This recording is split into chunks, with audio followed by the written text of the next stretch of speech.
This episode of ALCS Unmasked was brought to you by Spindrift Sparkling Water. Ingredients include carbonated water and 100% natural juice at only 17 calories per can. No added sugar.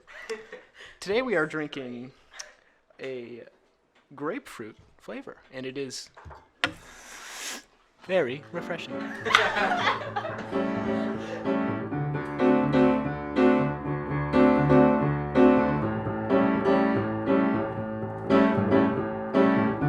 Welcome back, everybody, to ALCS Unmasked, a podcast about the current events of ALCS. I'm here with my co-host, Alexis Sochan, who is a 9th grader. Hey, everybody. Welcome back to the 4th episode of ALCS Unmasked, where we are accompanied by two lovely seniors, Kyla and TJ, today to talk about the dress code. What's up, guys? Yeah. What's poppin'? What's going on? All right, so can you guys just introduce yourselves with your name, your grade, how long you've been at school, and something interesting about yourself? Yeah. I'm Kyla. I'm a senior. I've been at ALCS since the end of 4th grade, which I recently realized was about over 8 years, and so that's a bit of a crisis, but it's fine. Something interesting about me, I really like art. I painted the murals for the musical last year, and that was amazing. Yeah, I'm Thomas J. Knutson, and I'm a senior, and I've been here all since kindergarten. Whoa. Wow. And yeah, my family to my two brothers went to the school as well. So yes, my family's been here a long time. My dad works, he's a maintenance man at the school, and I like movies. It's a good thing about me. I also like Tetris. Tetris is dope. Nice. This next question, so say something interesting about the other person and like their first impression on you, like how you first met them, what you first thought of them, anything. TJ, let's start with you. I remember little Kyla was a strange creature, and Accurate? I remember her family and being like, oh, there's 3 of them, and then I heard all their names. I'm like, oh. Yeah, so, I mean, TJ and I have been in the same grade all through high school and middle school. Mm-hmm. I remember he always used to wear these wolf shirts, and he always used to carry around this Lego warg on his desk in 5th grade. Yeah. And I thought he was so cool, and he was kind of quiet and to himself, and I was like, I kind of want to be his friend, but he also scared me a lot.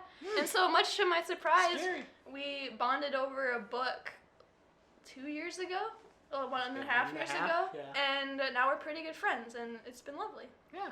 Nice. All right. So should we get started with the real meat of today's day of what we're going to be talking about? Obviously, we're here to talk to you about the dress code, and some people might not really know why you guys are here talking about the dress code, and like they don't even know that there even was ever a controversy with the dress code or anything. So could you just kind of catch people up on the story so far, just like what has been happening with all of that?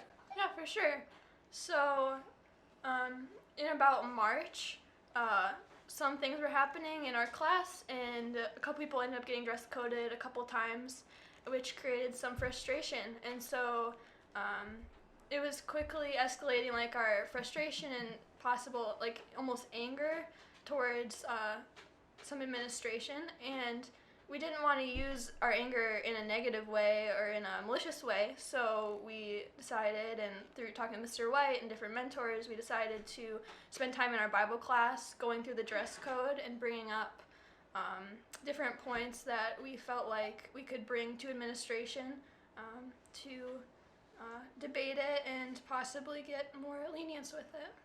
Yeah, and we had this whole idea of actually really wanting to achieve something, and we learned quickly that it would definitely have to be in some respectful manner as to something more drastic. And so we came up with the idea that as an entire class, especially as the junior class, which obviously this year we are seniors, so we'd have a very big say going into the oldest grade, which the administration especially puts a lot of, I don't know if pressure is the right word, but Emphasis. they definitely emphasis on the way the seniors come across to the younger grades, and they really want the seniors to be a group of people that everyone else can look up to. Yeah, role models. Role models, Yeah. yes. Yeah, so, like, what was it that you or, like, your classmates didn't like about the dress code? Like, the most important changes you wanted to happen? Yeah, definitely. So, kind of going into it, I think initially we came into it with, like, the mindset of, like, different specific changes we wanted, more like the more kind of nitpicky ones, like more lenient on shorts, more lenient on maybe tank tops. Especially like the discrepancy in like the difference in length between the females' dress code portion and the males' dress code portion.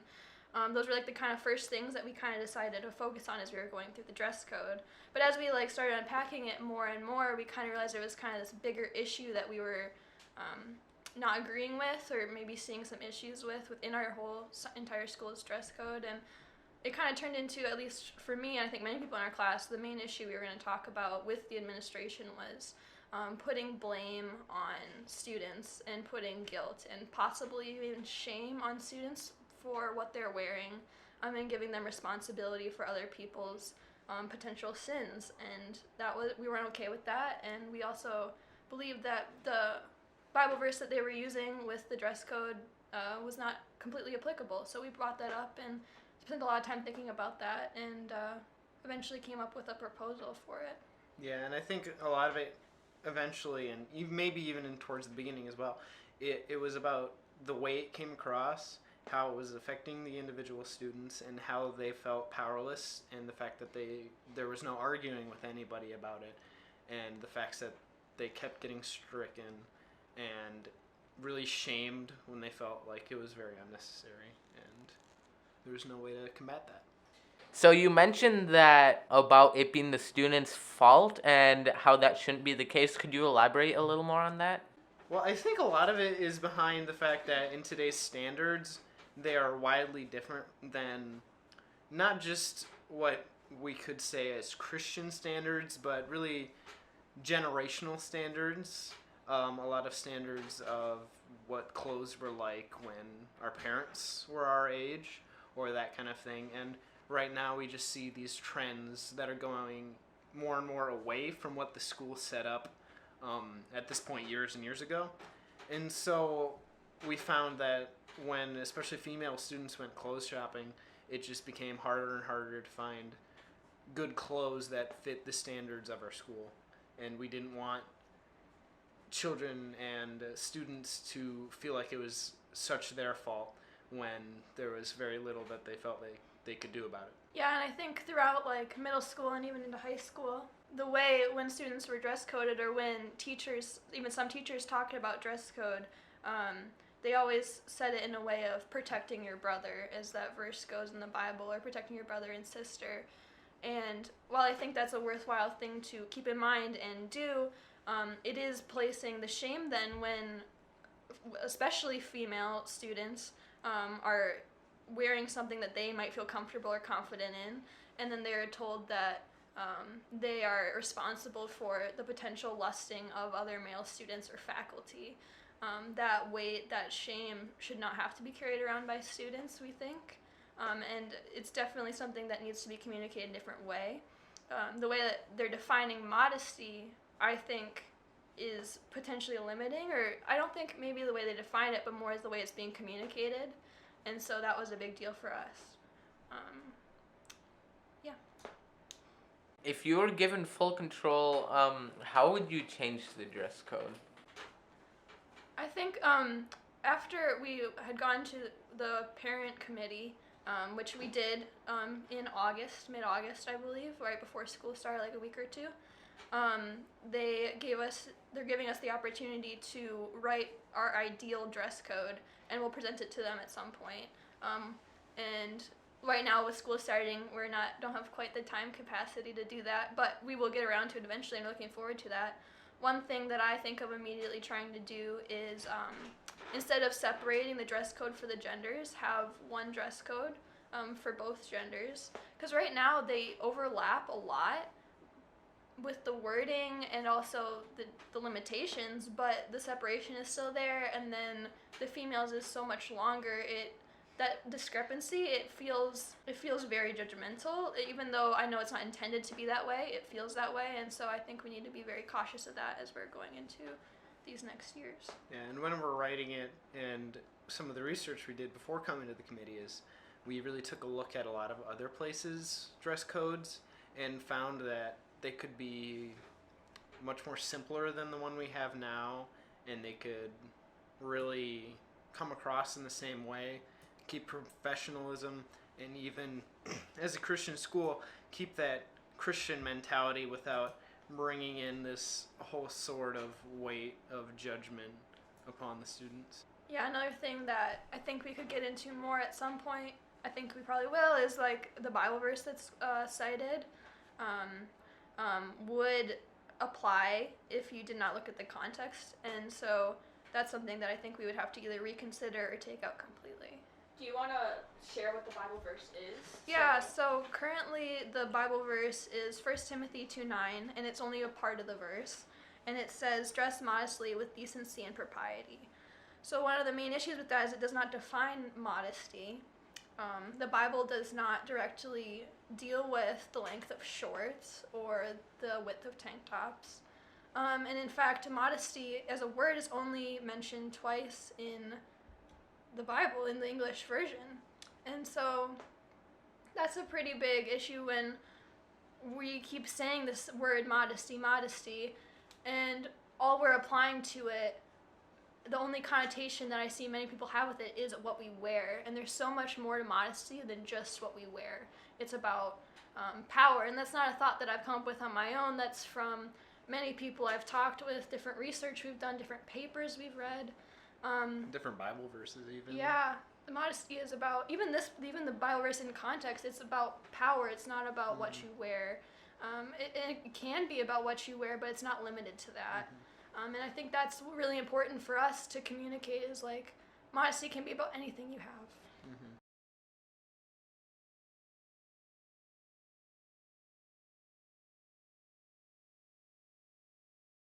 Yeah, I think these days, when people think of modesty, they usually almost always think of dress code or like being humble about things, and it's like mostly about dress code. And I feel like sometimes it can be very warped on, like, because I know everyone has different views, but it's like very, I guess it's very centered in our minds, yeah. especially during our school year and our culture. We are honed in on this one definition of this word, when if we go out into the world, we can find that we might not be modest because we do other things, and it's just not as simple as being about our clothes, and there's a much grander idea behind it. And I think that that whole point is really being missed with the way it's coming across in our current dress code. And talking with Mr. White and thinking about like different perspectives across the whole entire world, he brought up how like in India, for instance, it's completely okay to show like your midriff, whereas showing your ankles is like considered sinful, potentially. That's what he was saying. And so it's like modesty, when you're thinking about clothing, has different standards in different countries. And so obviously we're trying to think of it in the U.S. context, but when we put such hardline morals on what we wear as modesty, I think it limits the beauty of what modesty could be. Yeah, and even going not just culturally with our country, generationally with the youth of today, seeing things much differently than past generations. Like, the Indians don't like to see ankles. It's not usually a big problem for us today to see a shoulder, and it won't make us go crazy. That's what I'll say.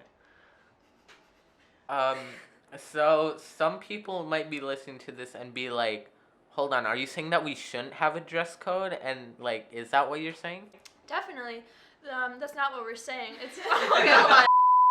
We definitely took a lot of time to think about that as a class, and at first it's kind of like almost how we were feeling, at least exploring the idea of like not having it, but we quickly came to realize, even secular institutions have dress codes, and they don't have necessarily morals stripped onto them. It's this is a place of work, this is a place of learning, and we expect you to dress this way. And I understand that if our school did that, there might be some backlash because we want to do everything Christ-centered. And that's definitely a balance that we're still working through mentally, and I think there's different opinions from different people based on their own views, but we considered the idea of not having a dress code, but we don't think that would be wise because there should be some limits and some rules, as we understand it's an institution, and there's people who are going to push rules regardless. And so having some guideline is wise. And there's always going to be different opinions, especially at our school. I don't think many people realize this, but also a lot of people do realize this, that there are many contrasting emails and ideas from parents and staff members, and there's a lot of discord even within our own community, going up to the highest levels of the people who run the school, the people who fund the school, the church, and everybody in that. And there's so many different questions, and what we have to do is really find a way to make as many people happy as possible. So, I mean, not that it's exactly what we wanted to have no dress code, because, I mean, even if that's what we did want, there's no way we'd be able to do that. What we really want is foreseeable achievements and accomplishments that can happen and change that can happen. From the meeting, what do you think was like the most important thing to get changed? Out of everything that you presented to the parent committee, what do you think really got across and you really like wanted to get most across if they took anything away from that? And like, why do you think that? Definitely. I want to start out by saying that we're so grateful that the parent committee gave us the opportunity to sure. speak. And they originally allotted us, I think it was like 20 minutes to half an hour, but they were willing to take the time to really debate it, and we ended up being there for like an hour and a half one night. Yeah. And so they were very generous with their time and their explanations for what they believe and listening to what we believed and are concerned about, and we're very grateful for that. And I definitely think we came across well, and I think when we were at the meeting we could definitely tell, at least by some reactions and how a lot of people commented afterwards, that they were very pleased with it and they were very impressed, and it really opened a lot of their minds to some of the problems that we're having. And I think at least opening the door was our main accomplishment and was really important for further measures. Yeah, and I think the biggest thing that I had going into it was talking about modesty and at least bringing up the idea of shame that's often put on students, especially female students. And we had a couple people on the board say how grateful they were that we almost opened their minds in a way to the idea of the shame that was potentially there. And that was shocking to me because I thought that was an idea that was kind of widely spread, but somehow God gave us the words in that moment to explain it in a way that touched them. And I'm so grateful for that because we had a teacher there who is very willing and is consistently asking me if she feels like we're doing a good job or they're doing a good job in implementing this idea of modesty without shame. And I'm so grateful for that, and that was really rewarding.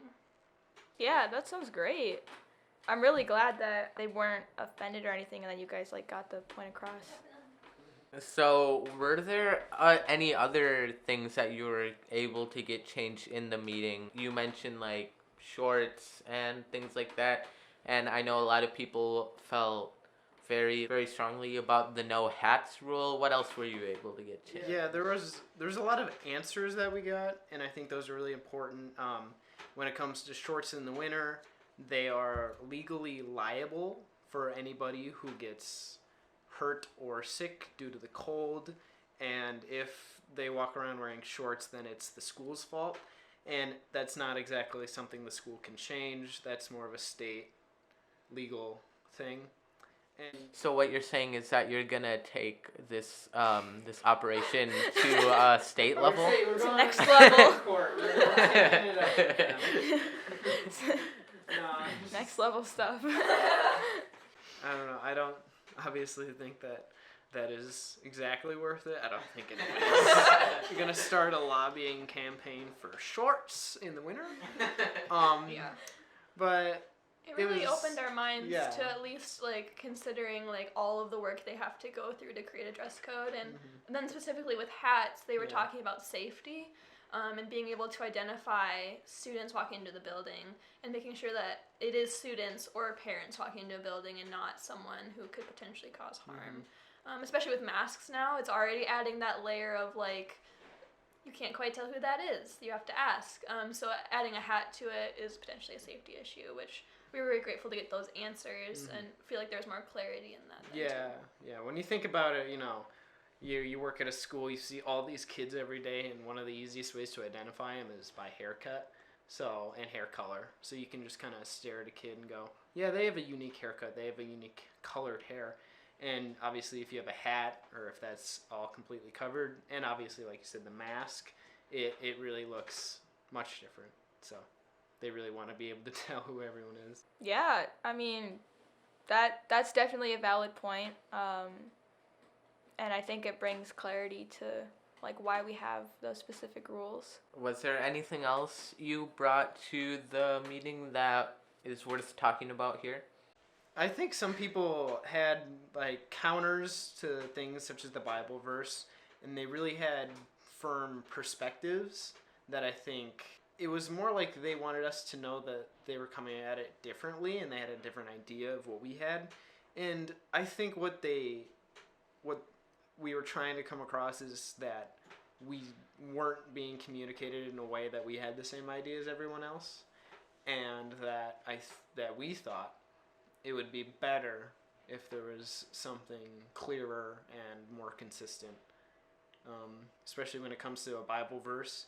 And obviously if you read that chapter, it can be very confusing, especially out of context, because you keep reading, you get verses about how women should stay silent, and it's just a mess and confusing if you take one verse out and don't do very well to explain the ideas behind it. Definitely. I think that there were some generational differences which shouldn't be negated as just such.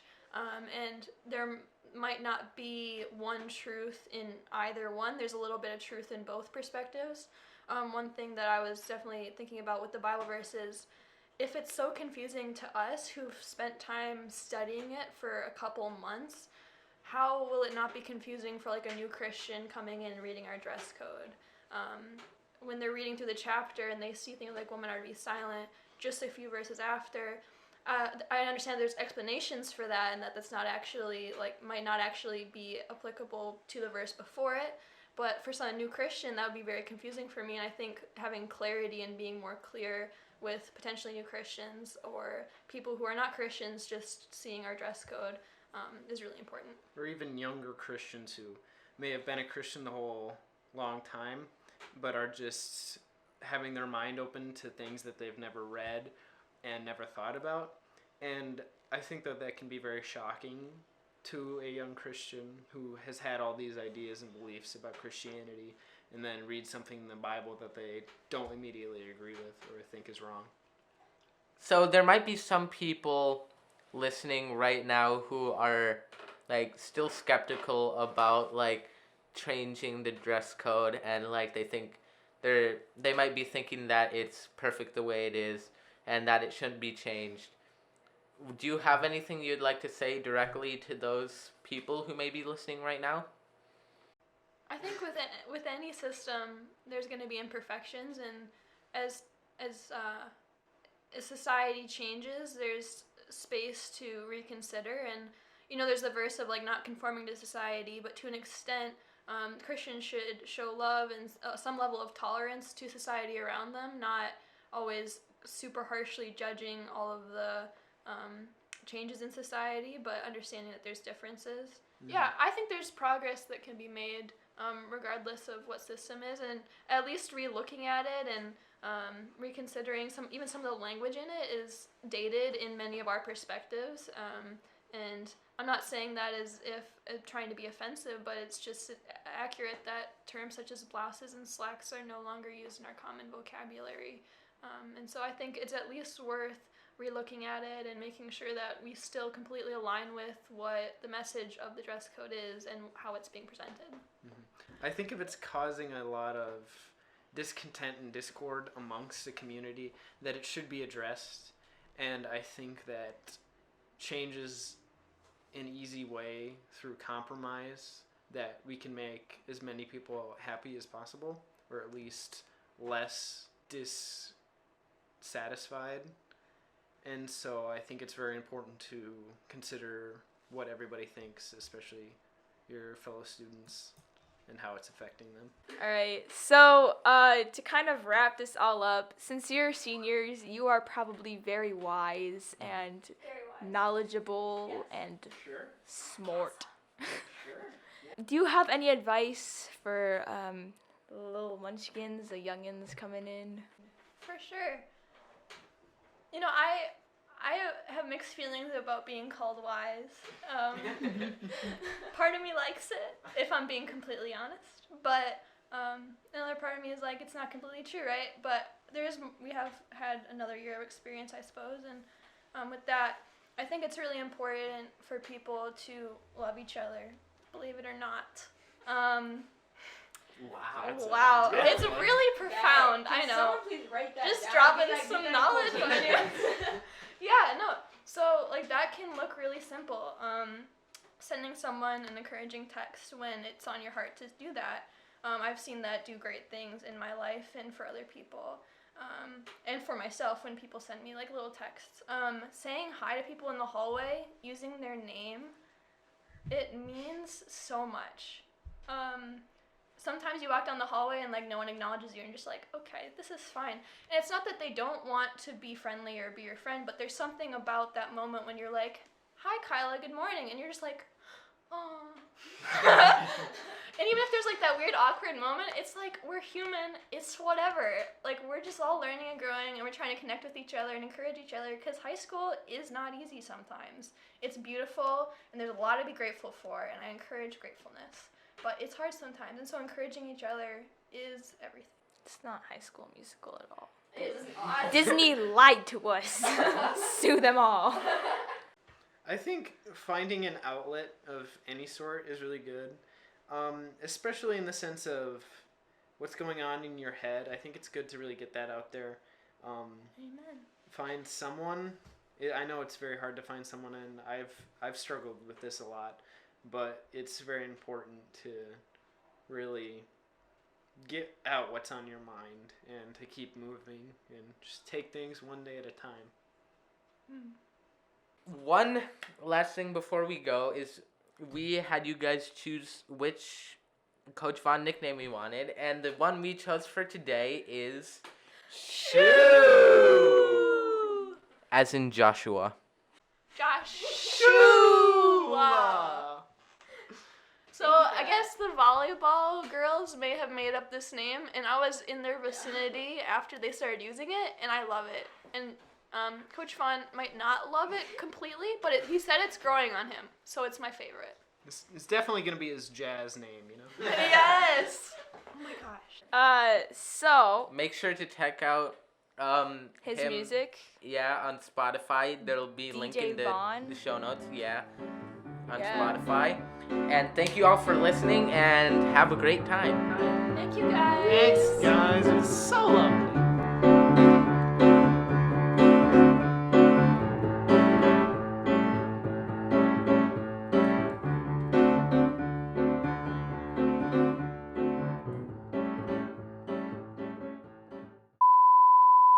Okay. One last question. After the I one think- last question. This is this kind of puts the little bow on top of this podcast. One of the most important things. How many fridges do you have? That is a very important question. And I know not included. I don't know why. Freezers do count. I don't know why people don't talk about this more. This is very important.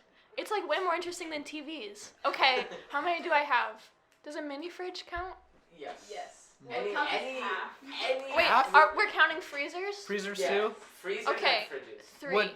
Would a freezer-fridge combination count as one or two? That's 2. It's What? 2? Wait, so if it's 2 separate compartments, then that is 2. But if it's all just like one thing, I'm not even sure how that would work. It's 2. Okay, I mean, so it's 1. it's one? However many doors there are. How many doors there are? There's 3 doors on my one fridge. Wait. Oh, like the two. And then the down, yeah. Wait, isn't the upside down the freezer? Though? Yeah, but Well, it's on this the is same a fridge. unit. This is a freezer. So we're counting those separately? So Yes. just a fridge and So a freezer. 4? I have 4 freezers. That's yes, a lot. I didn't realize I was we so have wealthy. we have two freezers and 2 fridges, so I'm technically 4 as well. Yeah, we have a big freezer downstairs, which I think is actually like almost empty at this point. And then we have a combination of a fridge and a freezer upstairs, and then we have another mini fridge downstairs. I'm glad we're getting the details of your fridges and freezers. It's very important. You got to know. Wait, the how many layout. do you guys have? Have you guys answered this before?